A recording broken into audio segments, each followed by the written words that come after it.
So, we have a few people perhaps in the hallways, but almost everyone else is here. So we're going to start this last session of these 2 days of a symposium. And I would like to introduce François Guéry. He's a philosopher. He has honored us with his presence to talk about the issue of archaism. He is gone to l'École Normale Supérieure. He has worked on translations of niche. He's worked on environmental issues as well in recent years, and especially with regards to the principle of precaution, which has been the subject of a work as well. I met François Guéry when I did my DPA on architecture and philosophy in Lyon. And this symposium is establishing links between the two disciplines, and as a result, it's really a pleasure to be able to welcome you. I've heard you speak at another symposium, and it's nice to have you with us to shed some light on the whole issue of archaism. Thank you to Stéphane. Thank you to the team that has been built up around Chris Eunice. I've known Chris for almost 25 years now. We've done many things together.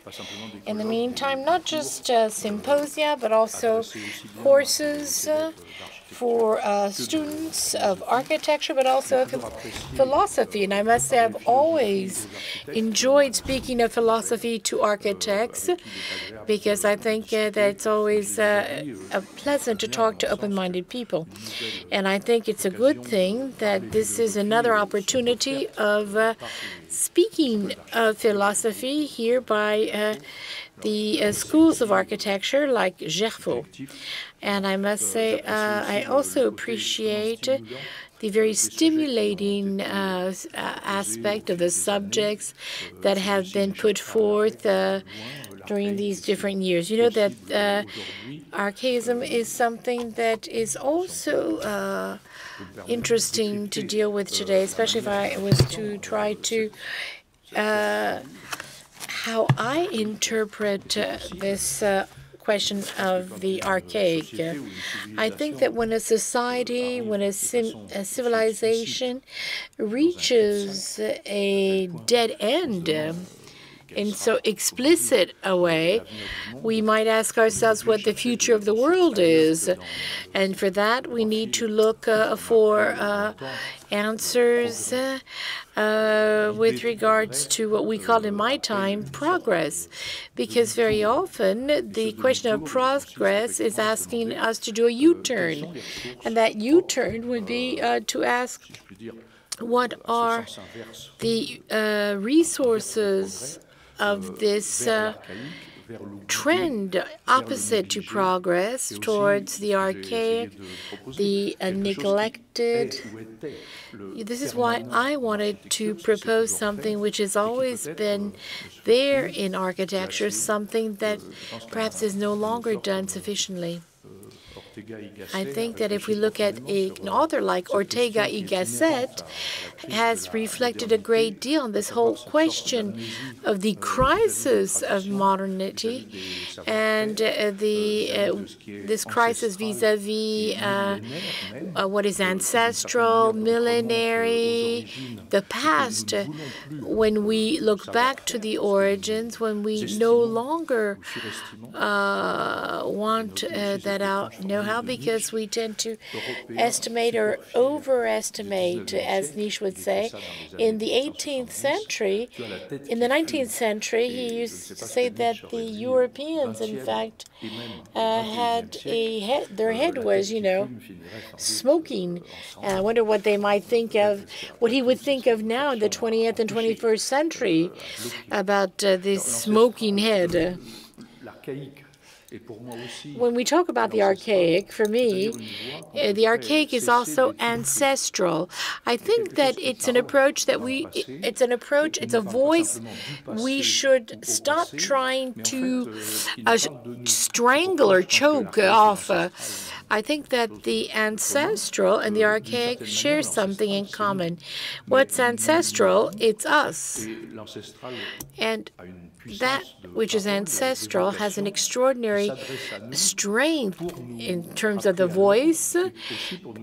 They address us to call us back to order, if you like, maybe to suggest an answer to the philosophical question. Because maybe in order to know oneself, maybe we need to be told what is, what was, what we have been. So the archaic is a voice that we should listen to, that we should let speak, because it's telling us something very important about what we are and the direction we should take. This ancestral is speaking to us, but at the same time, we do not allow it to express itself. And there's a dual sense here of the archaic. It's available, yet inaccessible. The two at the same time. And we need to seize this. And on the other hand, there's a barrier between us and the ancestral, because it's as if we were being spoken to, but we were behind a wall and cannot hear. And it's in that sense that I would like to interpret the archaic not just as a return to principles. It is a return to the principle. It's a kind of revisiting of the architectural basics and fundamentals. You know, architecture has always known how to do this, has wanted to do this, but the archaic is something else, not just a return to the principle. And I see, and maybe I'm wrong, I see archaic not just as being what is old, but probably the oldest of all memory, goes beyond memory. It is our past, but a past that we cannot access, in fact. Maybe I've already said this before. It's something which has interposed itself. What has come between the archaic and us? I think that, well, maybe the archaic is what is furthest removed from us. What prevents us from accessing it? You know that arché is principle, arché, as in archaeology, are a family of terms. You know, archaeology is a discipline that we understand. You know that Freud used this as a metaphor for what we do with our unconscious, because in archaeology, we need to unbury the traces of the past, you know, that have been covered with successive layers. You know that Michel Foucault had used archaeology for his archaeology of knowledge. You know that this is a magistral course, in fact. But in the archaeology of knowledge, there's the question of what is buried. And here there is a kind of break. And the question would be to unbury, dig up, reveal what was not just what was covered over, but what has been put at a distance. If we think about this even more, if we think of our past, which is most deeply buried and inaccessible. And there's a thesis that I'm interested in, you know, because we always speak of you know, the books that we've read, books that can be quite heterogeneous, but which are in themselves roads already traveled, in fact. So I think that after 1968, and here I have a copy which dates back to after 1968, and this is called The Trauma of Birth by Otto Rank, a psychoanalyst who was a disciple of Freud, an enemy of Jung and Adler. And this book, The Trauma of Birth, dates back to 1924. I think it marked its times considerably. And in various conversations, I heard that Rank has become a major celebrity.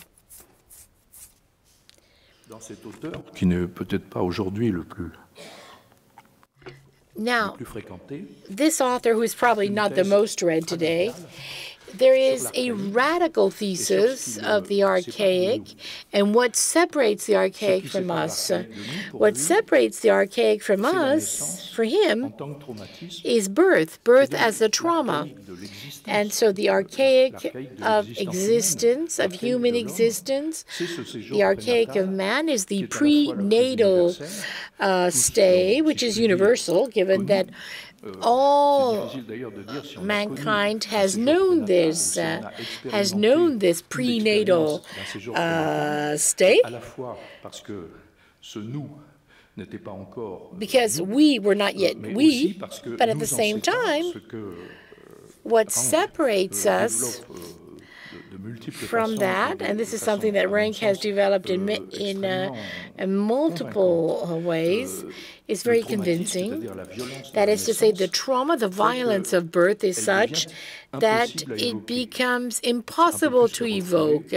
Maybe it's something that we have buried within us. There's something in birth which becomes a kind of hard body that memory comes up against. It becomes an obstacle to memory. Probably because it's unbearable, intolerable, because of the violence of the event itself, this sort of compression that we experience. And this is something that we are reminded by when we have anguish, when we're anguished. As one has said, is that birth is too anguishing to recall it. And so the trauma is that anguish and is an expression, if you like. Si donc this trauma dissimulates the archaic, prevents us from accessing that prenatal period, and consequently symbolic expressions can take the place of this impossible recall. And that architecture is useful for that. It is kind of a substitute for remembering, because according to him, there was an important thesis, one that was quite decisive, whereby architecture is not simply and purely a means or the art of construction, capacity by man to build. It is something which is much deeper in us from a biological point of view, because that prenatal period is not artificial. It is not taking place in a place built by man on the basis of his dreams, his beliefs, or his ability to project himself. The prenatal period is physical.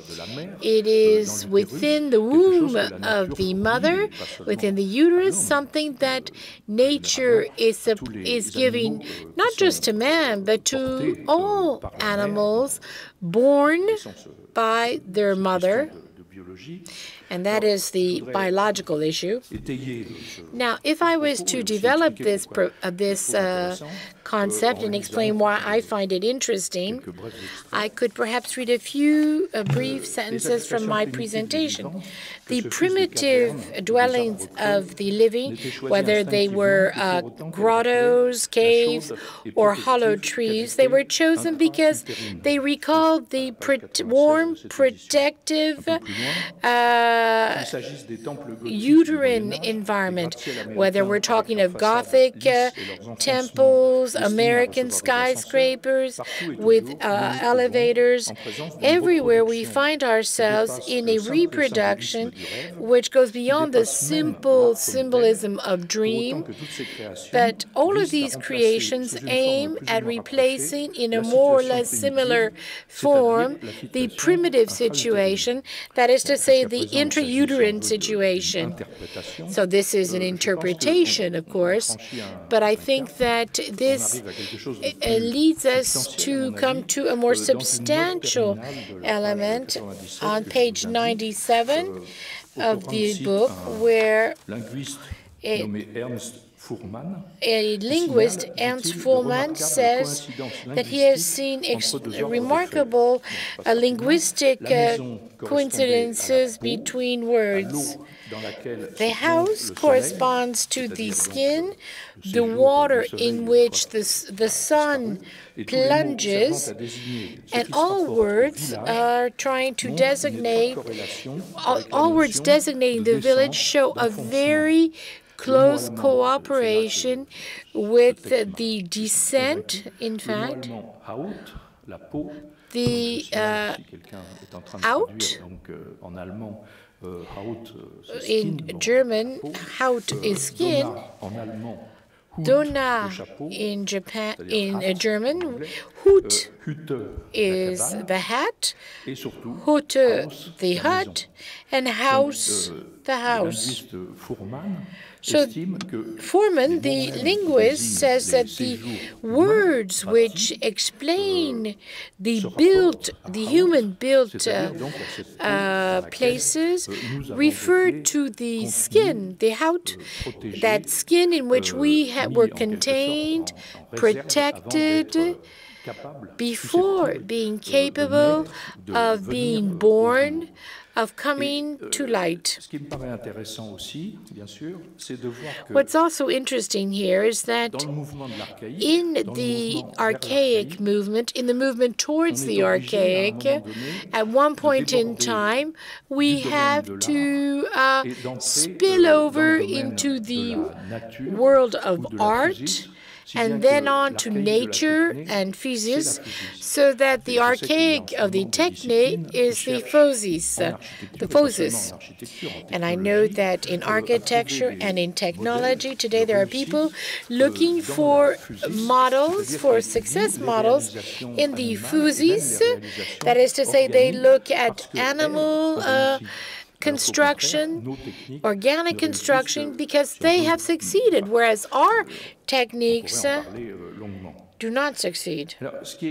And this could be a very lengthy discussion. So the thesis of Orang has in fact led to many developments. I think that in the 50s there was Gaston Bachelard, who in the second part of his work, one was devoted to the scientific concepts, the other to the onirical images.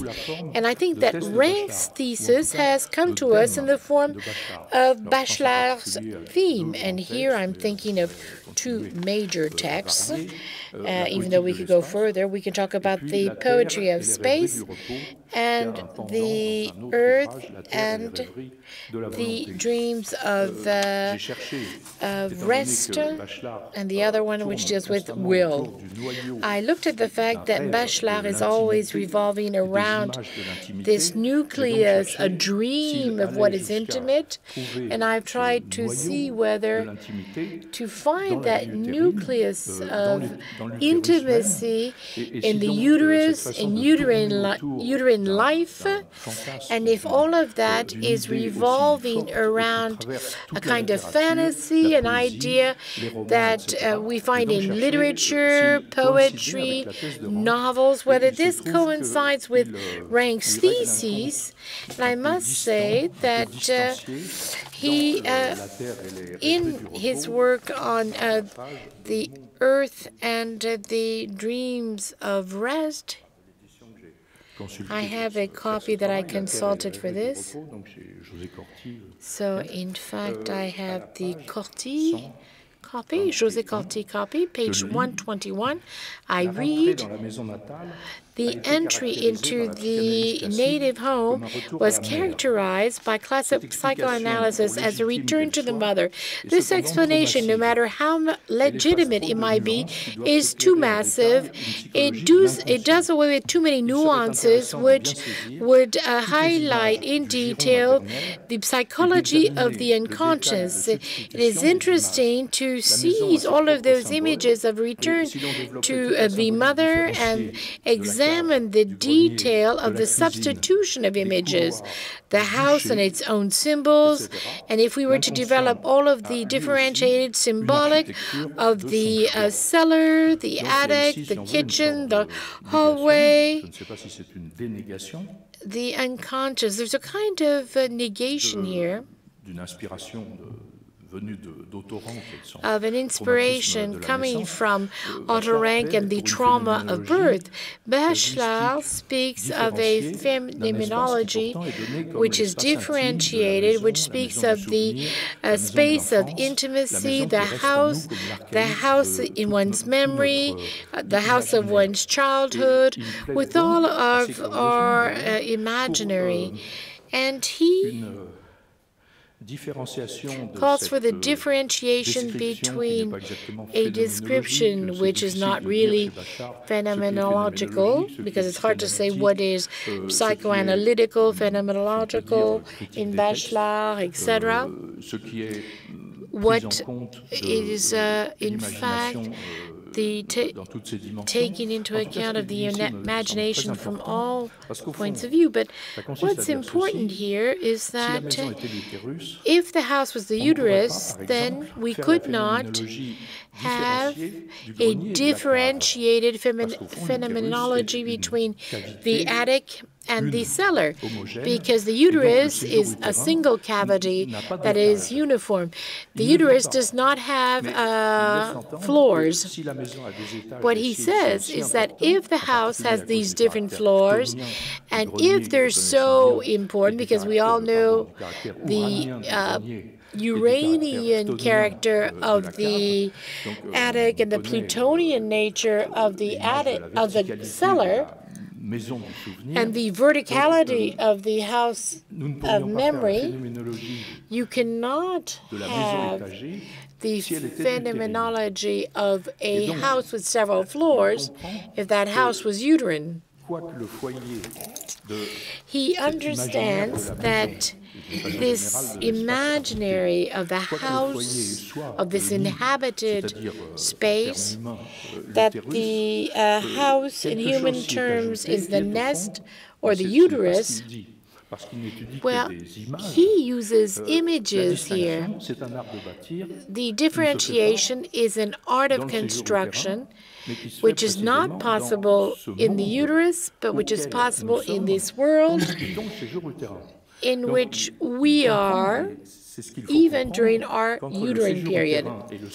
So if we compare the uterine period to the period that we live in the world, you have the fundamental difference, not because of the traumatic experience of birth, but because of the total mutation linked to being in the world.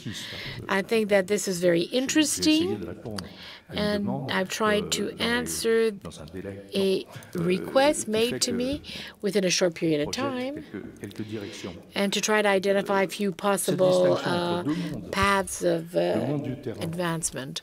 So the differentiation between the uterine world and the real world of the living, I think that differentiation between the two would call for perhaps a detailed examination.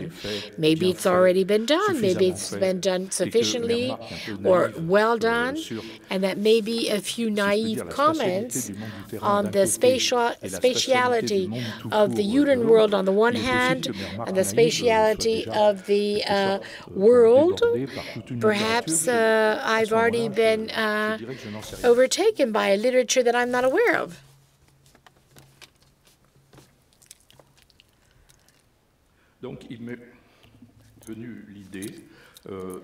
So the idea came to me that I should perhaps go into greater detail on the question of space, because it is the space which creates the world, whereas the spatiality of a uterine period is something which is more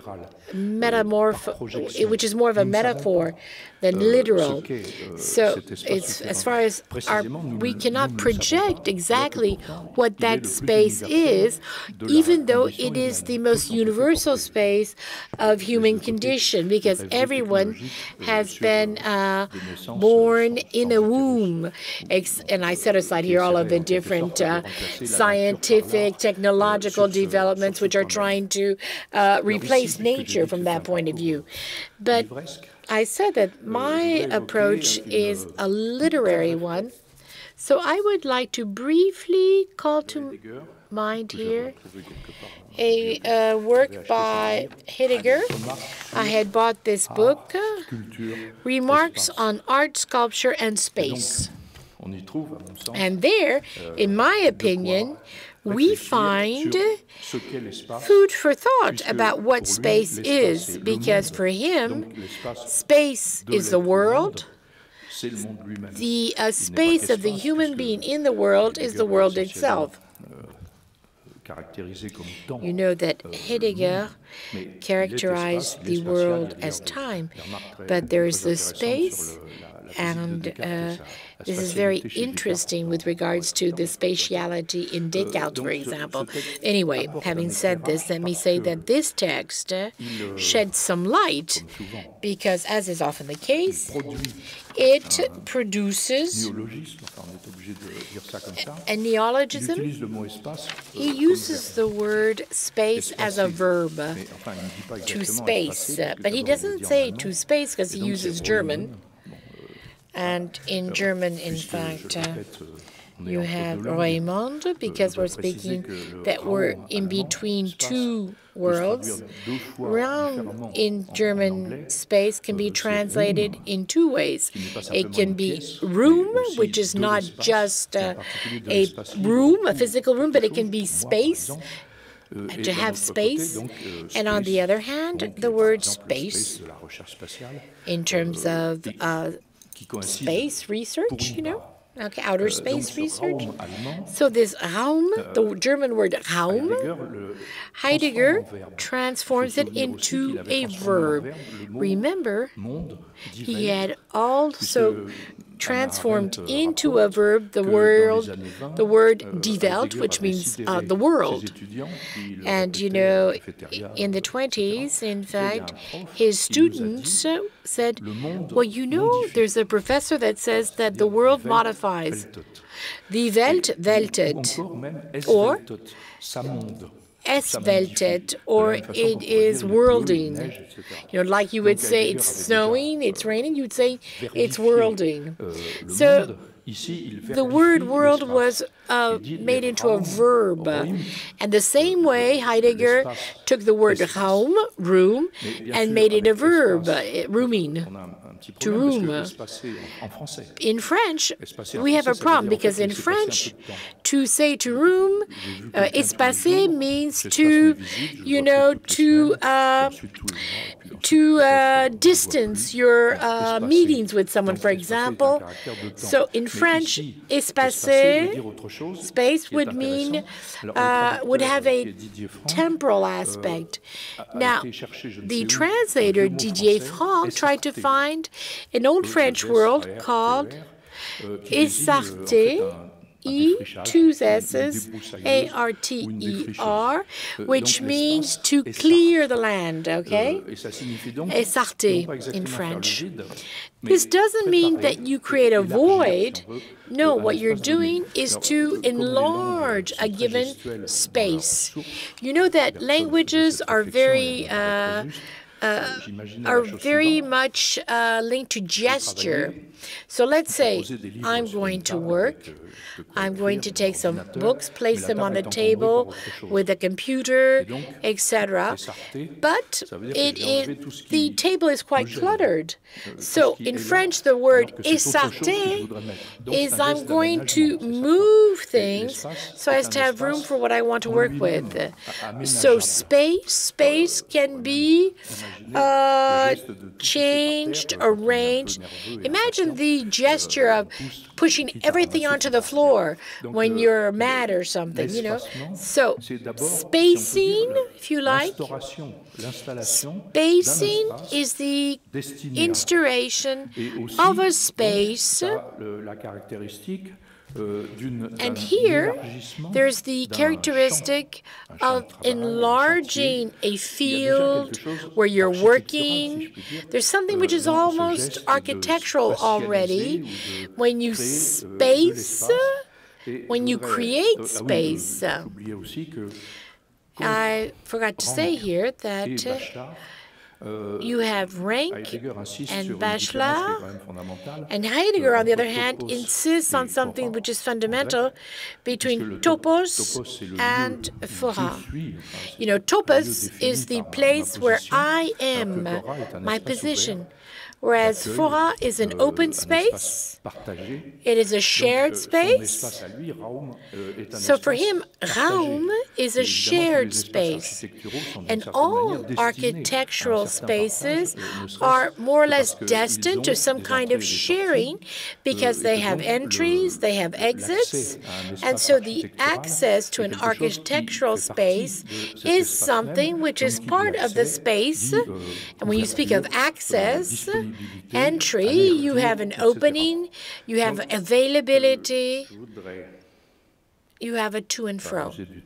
I don't want to use too much time here, but let me say something on this uterine period, its enigmatic spatiality that we do not know, and on the other hand, the characteristics of this space, which is specific to a space that can be organized and which can be offered, which is an architectural gesture. I think that the fetus, and what we call the uterine period of the fetus, and this is, and even though we would like it to be the onirical nucleus of all houses, well, given that this is a kind of a bag or pouch filled with water, which is part of the biological equipment of mammals, it is more like perhaps a floating piece of clothing, a bag, rather than something that is built or constructed. Animals understand that once the bird has broken out of its shell, it needs to be protected, and the birds build a nest which is not a shell. The shell, the eggshell is closed, it is filled with a nourishing fluid, but the nest knows that the nest is open and you have to bring food.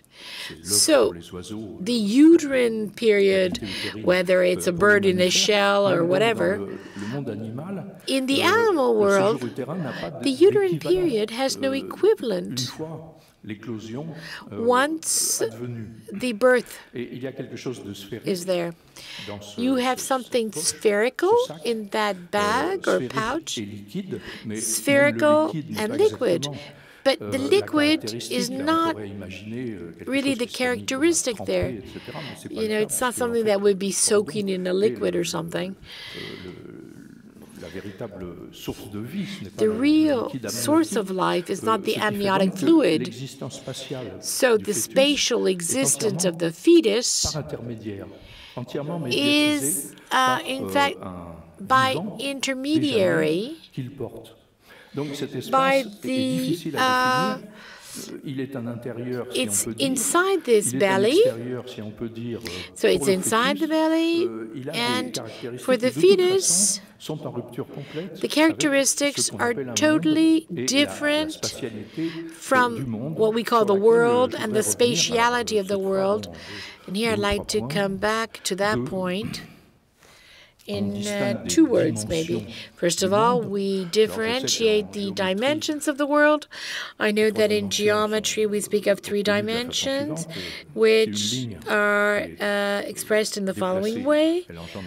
You have a line over a surface, which is a length, which is going to acquire a width. If the surface, it moves, you are going to create a volume, and then you'll speak of height. But these 3 dimensions, length, width, and height, are figurative, if you like. They're 3 dimensions, but none of them have the vocation of being large, long, or high.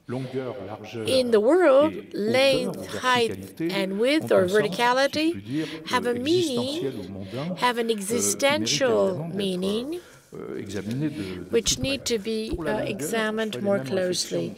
For length, I would make the same comment as for spacing. It is a question of time. A trip is long, the time is long, so we'll drop the question of length. But when we speak of width, here you have something which is important and interesting. With width, which can also be metaphorically the width of your view of it. It could be the gesture, a broad gesture. At sea, a ship has nothing around it, so we might feel at, as if we were free. We had margin to move and to. Everything is linked here with mobility and freedom of movement. This is an extension, if you like, of that concept, an expansion. It's a mobility, it's a plurality, a possibility of interaction between these living beings in the world and the world of the living, not the world of one living person. This would be interesting, perhaps, to come back to the subject of twins in the uterine environment. Would this be a plurality or not? Let me move on from the question of width. Width is a quality or an asset. We had the discussion on the burrow in the Kafka short story, with the evocation of the notebooks, the underground notebooks of Dostoevsky. Here, Dostoevsky has characters who are lacking that extension, that generosity, if you like. They live under sheds, in cellars, where their intimacy is separated from another family by a curtain. So there's that anguish, the impression of suffocation in terms of space. So width is something that is positive.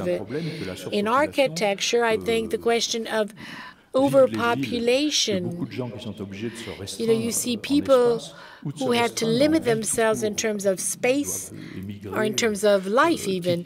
They have to immigrate, they have to leave overcrowded areas, and space becomes an asset. It becomes something that's rare, which is unachievable. We can think here of Georges Perec, who in Les Choses puts on the stage a couple who are living too close together in a this small courtyard, and they have to go live in the provinces.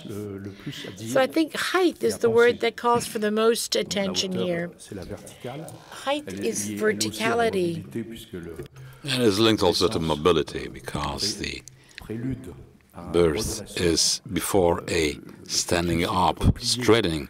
Fetus is folded, so to speak, and the fetus and the newborn will straighten up and walk under the sun. And this verticality, this vertical, has a characteristic that I think is decisive. It is not simply a relation to the world. With the vertical that the architects practice, know, think, it's not only the relation to the world in the meaning of the human world, so a relation to the world, how should I say, inhuman, the inhuman element, because with the straightening we are facing not only gravity, this gravity, as it has been said previously, and rightly so, helped Schopenhauer to describe what is the harmony of architecture. In gravity, there's a relation between the weight of the stones, the material, and their capacity to stand. There's a game on the weight, nullified or offset by the art or the tricks, the guile of the architects. Let the gravity aside. With the vertical, we are under a sky that is not human, is not part of the human world, is transcendent, it's not the world, but is above the human world. When you look at a landscape and you think of it, we have this line of horizon below the human world, humanized world. Even the sea can be a human world, because we live on ship. We live in a landscape, we see the human world down and above something which is escaping us totally, and which is the sign that the moderns would like not to understand. We have the sign of the vulnerability, final vulnerability of man, submitted to conditions they do not master, which are essentially climate, but it goes beyond. The sky is so inhuman, or a no world, the sky is so different, other than we put there the gods and the dead, which is amazing, because the fact that the dead go to heaven is, or to the sky, so to speak in French, is a way, that's what Scotland develops, is to go precisely to this primitive sojourn that you may not retrieve when you are alive. Death is go to heaven, is like retrieve the lost world, the world where you were near to. I will not develop the way of being in the heaven for the beloved one, but they are close to, or together with, close to the mother. And it's a vast issue of civilization that I will leave aside. Since we're talking about architecture and archaic architecture, this dependence towards the inhuman, towards this kind of superstructure in the sky, conditioned the architectures up to a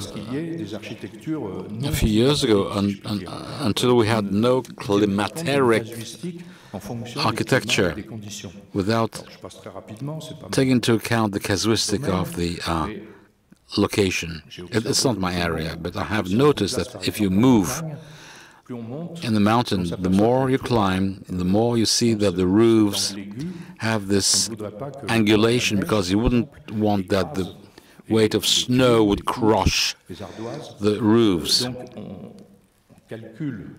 So one calculates the building given something which is the climate.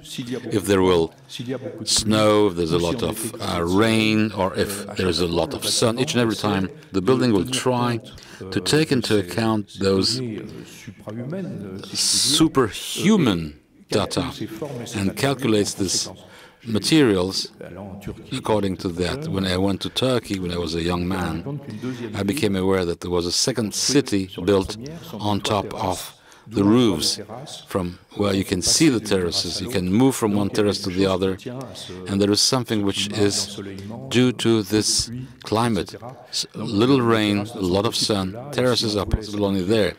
If we want to play and build this kind of architecture of the sun where there is rain, you would have some problems.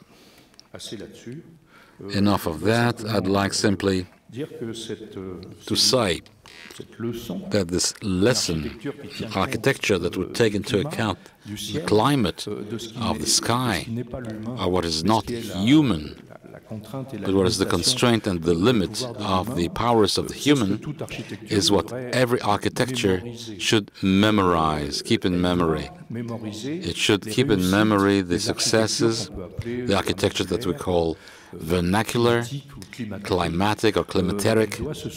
It should remember that we knew how to build given, those cities of the south where you are really, you can't breathe after noon because you want to live in the shadow and not in the sun, as has been said in some architecture that is opening everything, roofs, doors, ceilings, you name it. The tortuous and dark city is clearly something that was designed. Sir John in Sauve in the south of France taught me that each and every time we wanted to change something to an old house, people came up and said, look, it has been done for a purpose. The purpose, you had to find it each and every time. But it's true that we didn't have a great possibility of variation on the given, the architectural given that was stemming from tradition, because most of the houses were from the medieval era, even if they were not valued properly. But it was a medieval fortified village. Let me get to that. The art should remember of what is not itself, i.e. nature. Techne and physis are in fact intertwined.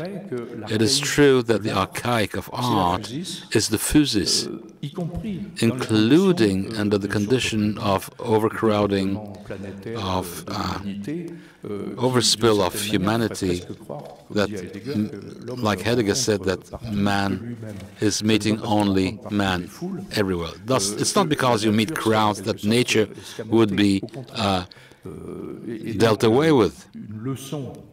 A lesson that we have to learn from the archaic is that it is reminded to us by its successes, and that it shows us a path always possible. Thank you.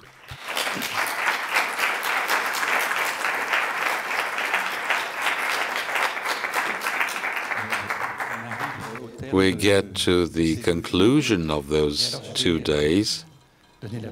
I'll leave the floor to Chris Eunice for an exercise which is very touchy, delicate, but you're the right person to do it for several reasons. First, because François was talking about spacing, manufacturing space, but also an invention of possible territories. You are the one who created those spaces of meeting and of reflection and between architecture and philosophy. So it's opening concrete occasion for meeting, but also territories to think together and to invent together. And the symposium, like the previous ones, is running after this collective invention and say and restate that you can do it because I don't know how many years you created the GFO lab, the Philo network, and that you go on as a lecturer at ESA to think and rethink those teachings. I think it's not easy because there were 6 workshops and 4 lectures. Many people took the floor, people who shared questions, and with the notes, it's not going to be easy. Maybe going to rephrase something, some summaries, new questions, or rebounds, because uptake and rebounds are words you cherish. Thank you, Xavier, for this intro that makes things easier for me. I'm very glad to have the occasion to talk after the conference of François Guéry, the lecture of François Guéry.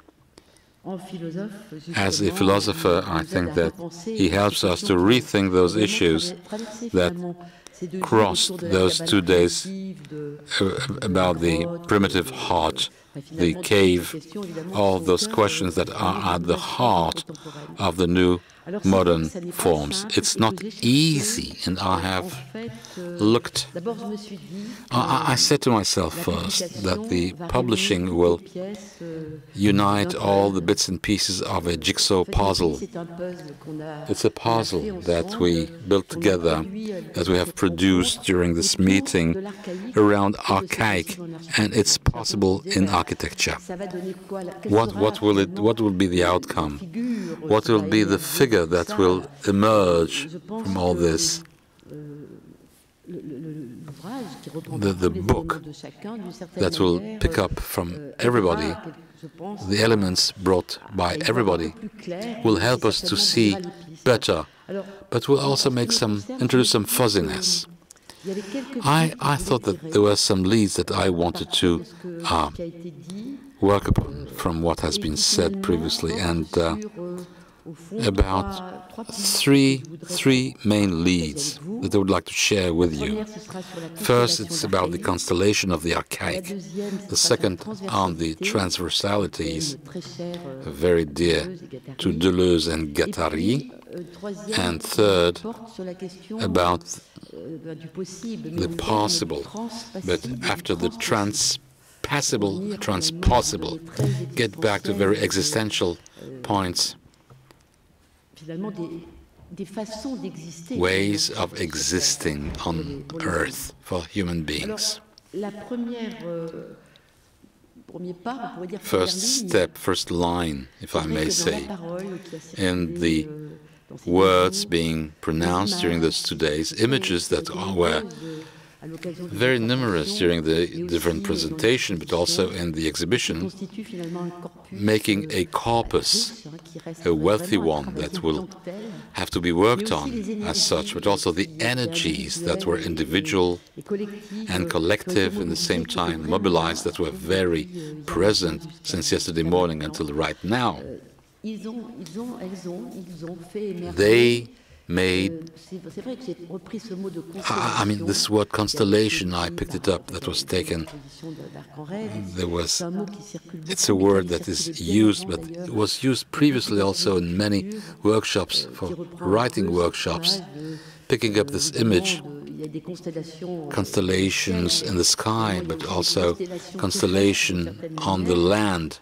And a constellation, a paradoxical one, that in fact is escaping as well as is being exposed, exhibited. We had the proof, the evidence that at the same time than exhibiting a thought on archaic, images on the archaic and architecture, at the same time it was escaping. I don't know if you had the same impression, the same feeling. It was this double movement, this to and fro between exhibiting oneself and evading, escaping. I said to myself, and I do consider, and it's not a surprise, that in fact there is a multitude of archaics. And finally, there are archaics in the measure that, insofar that it is about something common and individual to each living person leading us to ask or to wonder what are, in spite of the diversity, in spite of this plural and archaic, what is recurring? So I really looked into it yesterday evening. I said, how will I summarize the day? I don't want to summarize, but get the leads, discussing with some people, and also it popped up. Quite clearly, it's linked, this issue that was started by Stéphane Bonzani on this, and what is initial, because we all agreed to say that in archaic we were sending back to the initial. We agreed on the word before agreeing what we put behind that word, even if we put a lot of things in this word in a very diverse way. It occurred to me that in a certain way archaic was presented as a source, as a resourcing, because for three main reasons. First is the fact that there is an initial gesture. I'd like to say initial gestures, plural, very present, the issue of gesture, initial gesture. Initial gestures that were retrieved by architects, practitioners, researchers who are inhabited by a knowledge, by an educated knowledge, and who are linking again with this experience of the gesture, this practice of the initial gesture, initial gestures. We've seen that a lot. There was a magnificent lecture about that. And there's also, very important in the archaic, is the narrative, the initial narrative. You'll put it in the plural form. When there's such a cultural diversity, there are narratives. And human beings didn't stop and will never stop, yesterday, today, and tomorrow, to produce time and again gestures, initial gestures, but also narratives, initial narratives that somehow try to bring together things that are escaping us totally, because the third parameter, the third category that seems, the third recurrence that was very present in the presentations, more or less according to the viewpoints and to the references and the convictions, is the issue of archaic as irreducible, as an enigma. I like this idea that the archaic is an enigma, escaping the institution, or what is instituted, the signified, that is in a non-definition, primordial, primitive non-definition. It has been said here. It might be because there's this insistence of enigma that the archaic has such a power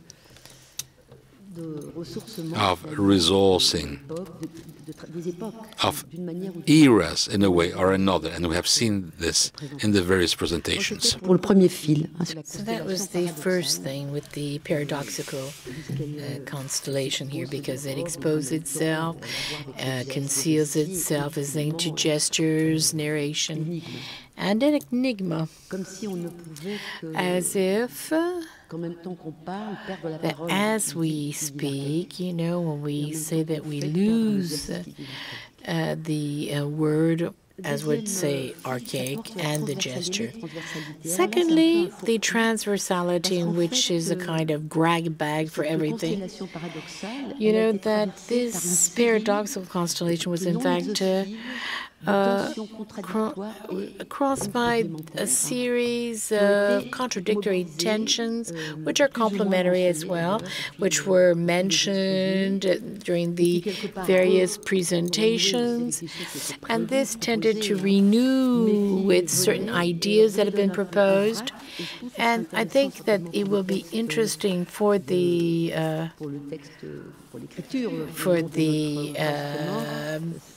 work that we are going to produce together. We'll see how this can be brought together. But Things like the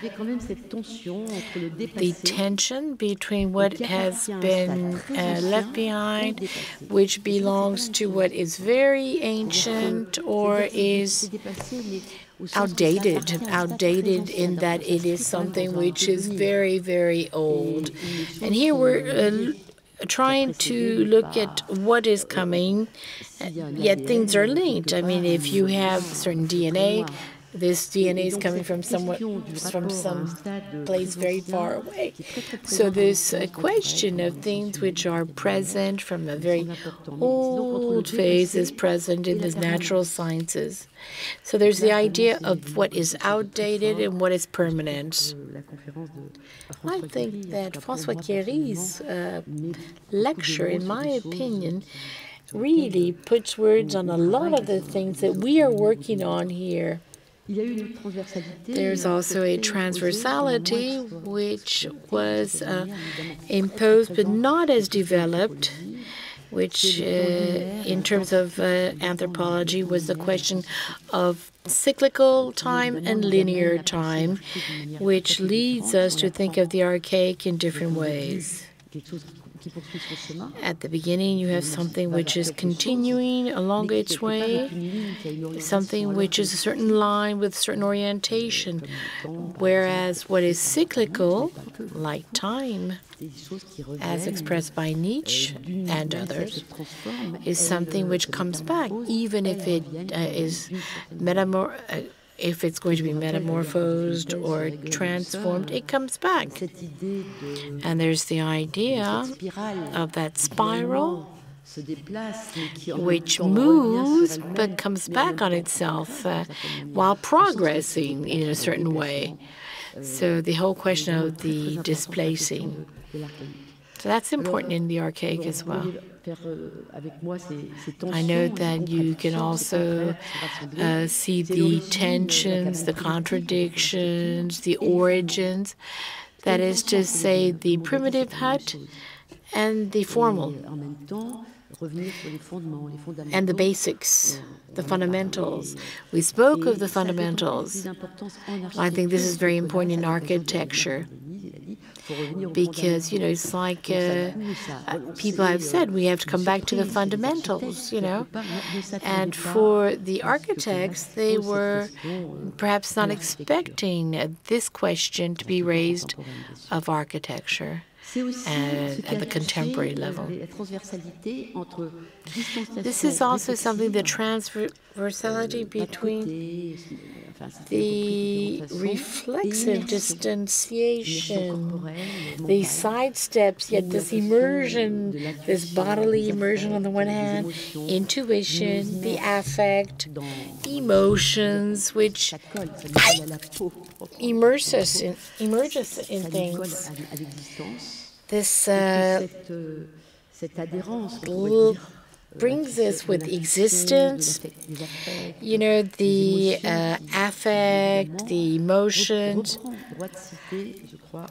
which have once again their right. And this is something that is seen in a number of works dealing with neurosciences, the brain, that there's the cortex, the neocortex, the mesocortex, and we've spoken of the reptilian brain as well. Well, this is very important. I think that architecture is truly contemporary. It appears to me to be, in that tension. Because I think it's very often like paradoxes that have to work together rather than be in opposition. They're different, but they hold together as well. So this reflexive distanciation, this reflexiveness, this immersion, which is affective, emotional. There's also the tension between the sacred and the profane, between the human and the inhuman, between the mobile and the immobile. Because I think that the immobile is extremely present in the concept of what is sacred, what is archaic, and at the same time, the immobile. When we think of the archaic in the modern world, it calls forth the concept of mobility, birth and death, the material and the ideal. For those of you who have followed these different conferences, you can recognize what I'm talking about. The singular experience and the shared cosmicity, strength and syntax, which refers us to very diverse fields of reflection. The structure in the envelope, the idea of moving forward and backwards, which was presented as well, nature and culture, physis and techne, existence and coexistence, the real and the symbolic, the conscious and the unconscious, the horizontality and verticality, etc. There are so many I could mention. These tensions, this transversality, I think are all very present in modern architecture. And to raise the question of archaic leads us to raise these issues in a different way. And third point, there's fourth point. I promised that I would be short because I know that there's no point in drawing it out. I tried to identify a leitmotif because I believe that there is something that I was not clearly expecting, and that was to find a leitmotif which somehow would be in different ways of seeing things and in people who have very different visions of things. In the end, there was a kind of leitmotif, which was to go to the essential.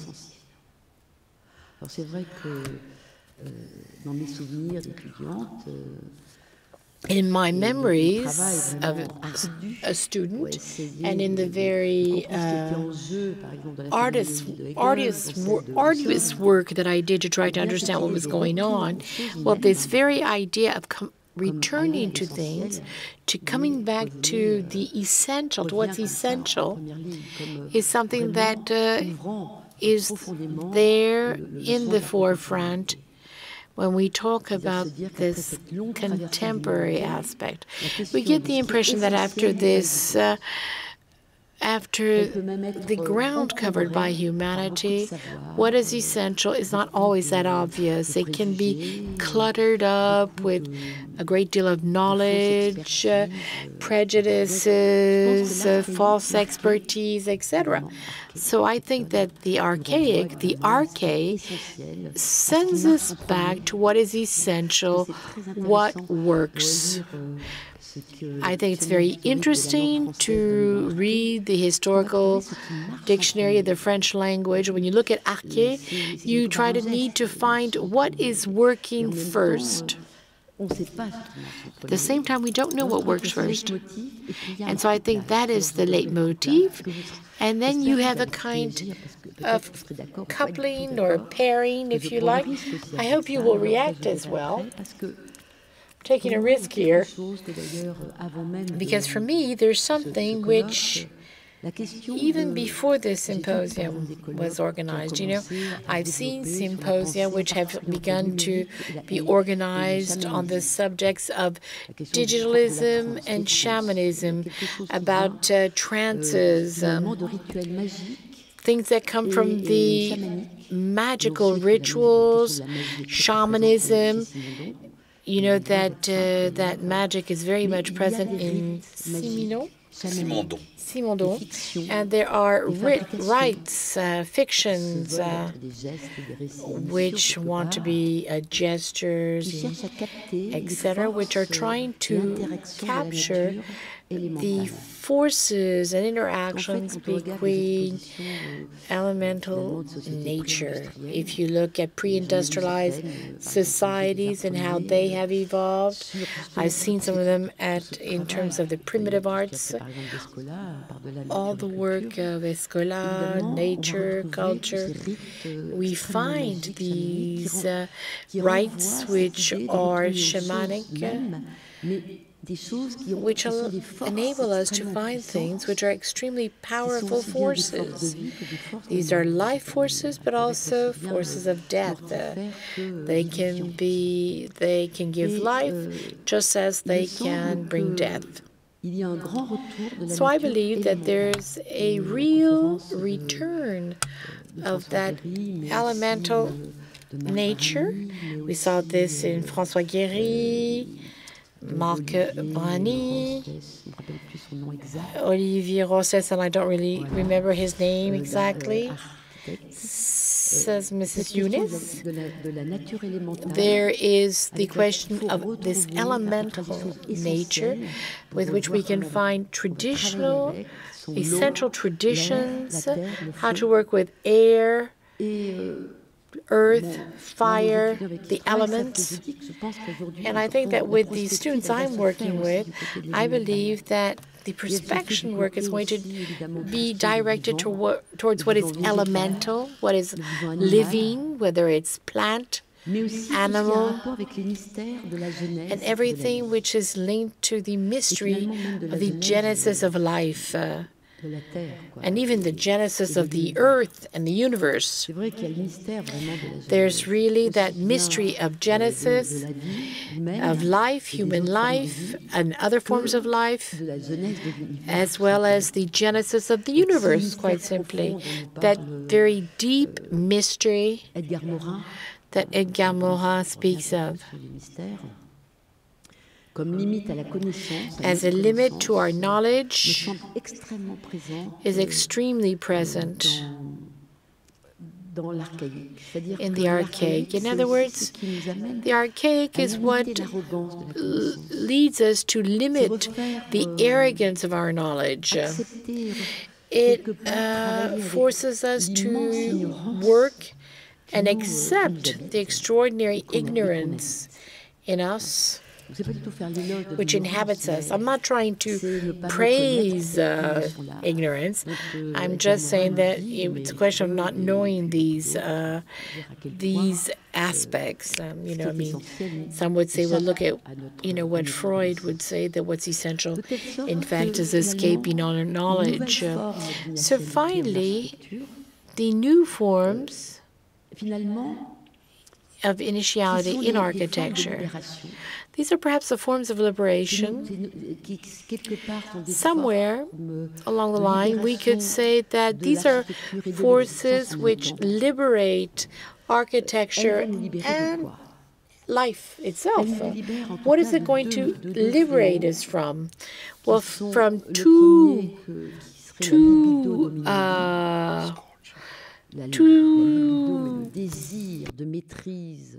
scourges, the libido dominandi, which would limit us, reduce us, place us at the mercy of what is greater than us. And I think that this is really very much at the heart of the resourcing of contemporary architecture. And finally, free ourselves of that anesthesia which uniformizes everything, which is destructive of existence and of coexistence of different life forms. So to go to what is essential, to free ourselves of that false mastery. Among the architects who spoke here, all the speakers were very different. There was in all of them, in fact, the idea that we must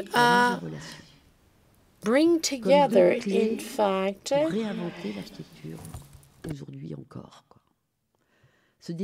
pruning, and bringing together. To prune, to get rid of what is useless, to get rid of that superfluous, and that superfluous, which in fact is going to increase the precarity and vulnerability of life. So I think that this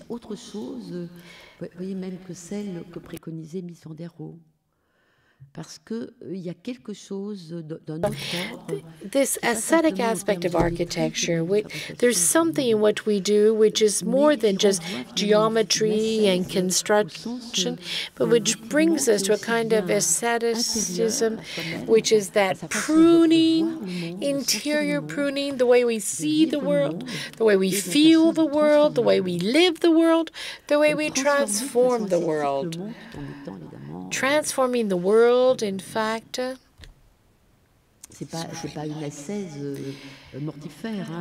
is not something which is death-bringing, or it's something which is going to liberate us, which is going to free the living forces of our lives. And I think this is something that was very striking in the conferences on architecture here, because it's interesting to see in the two key architectural speeches spoke of how do you put things into relation, how do you relate architecture to the elements, to the living, to the elemental, to history, in such a way that, finally, I think that in contemporary architecture, to go to the essential, there's the idea of coupling.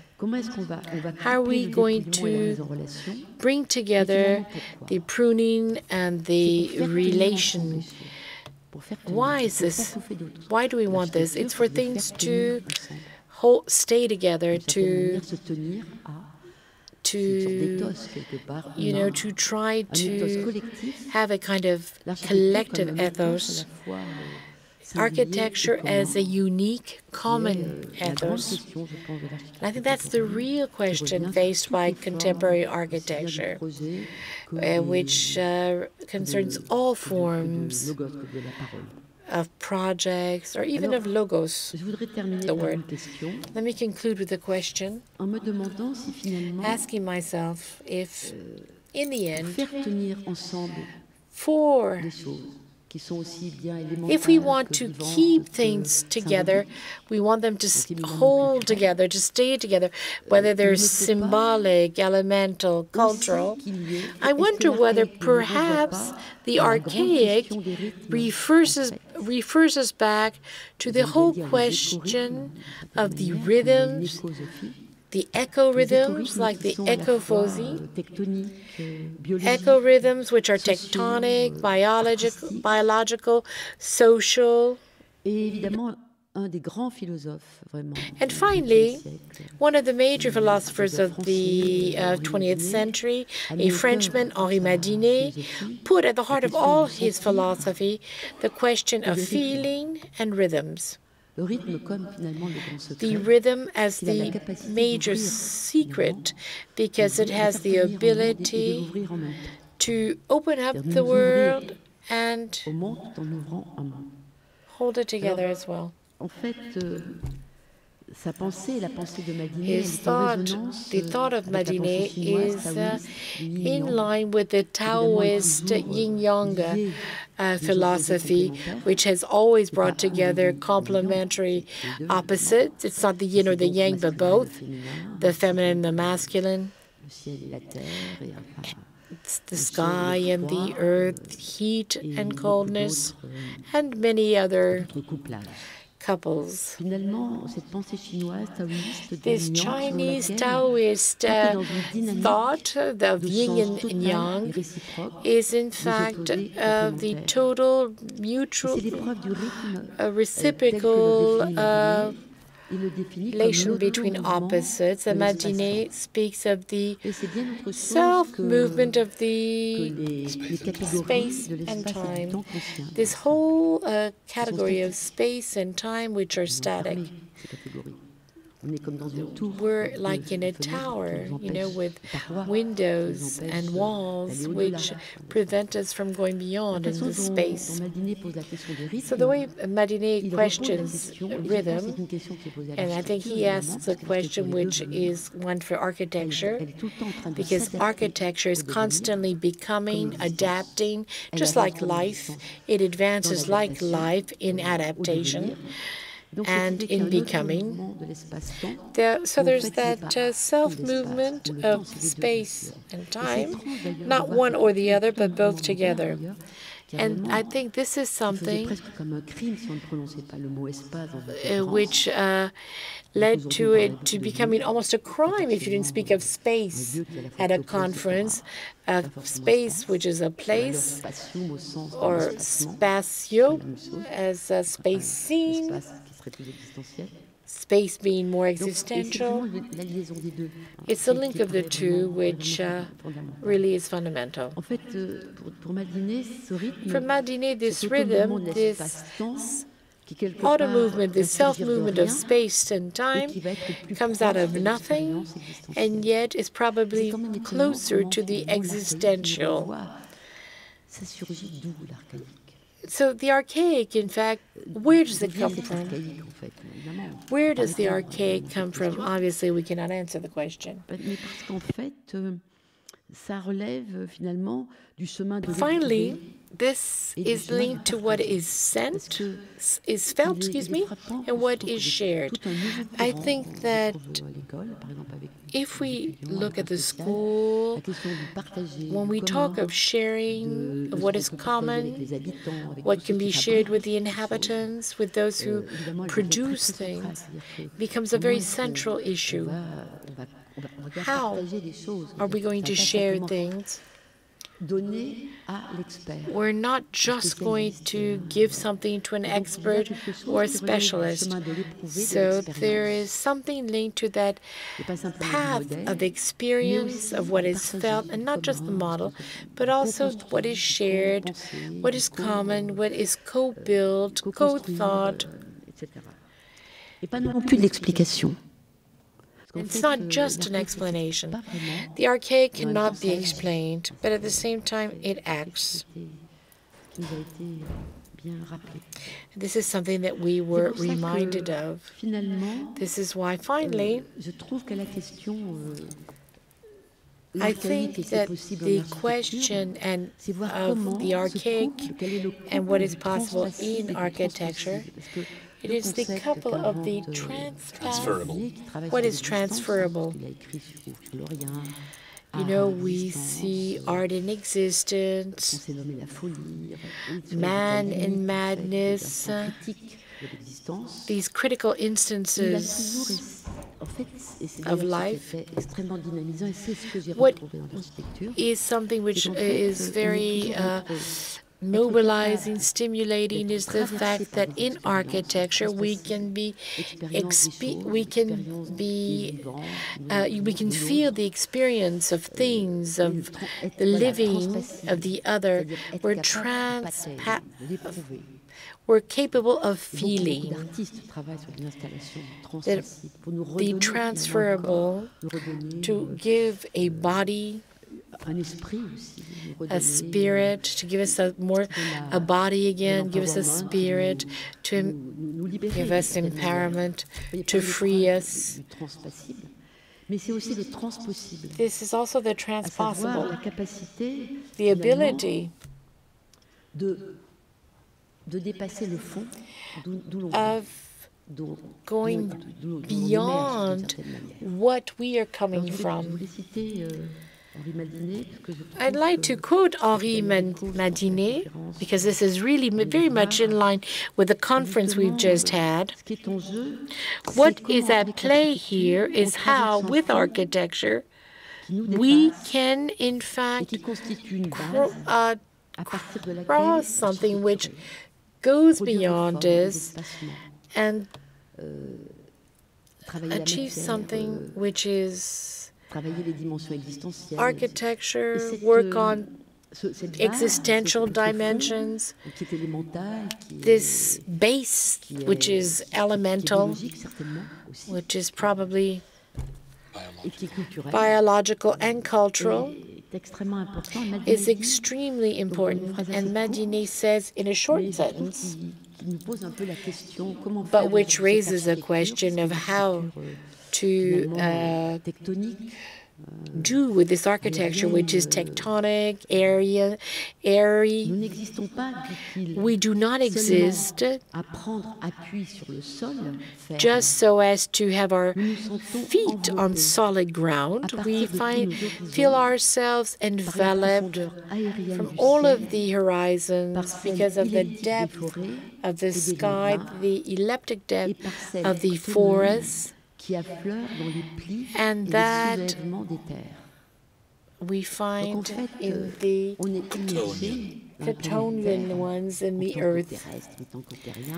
Now, as earthlings, we are immersed in this earth which is living, which is transformed, with the challenge of working, of bringing together extremely different things to, in the end, build a world which is going to be able to bring us together, a world in which we can find ourselves in our existence, our death, something which will transmit life, but a deployment which is not just biological and locked up in a uterine quality, but which is going to deploy itself to these encounters and architecture with its horizontal aspect, its vertical aspect. This is not just a geometric data, it's something which is deeply existential. Thank you for having listened to me.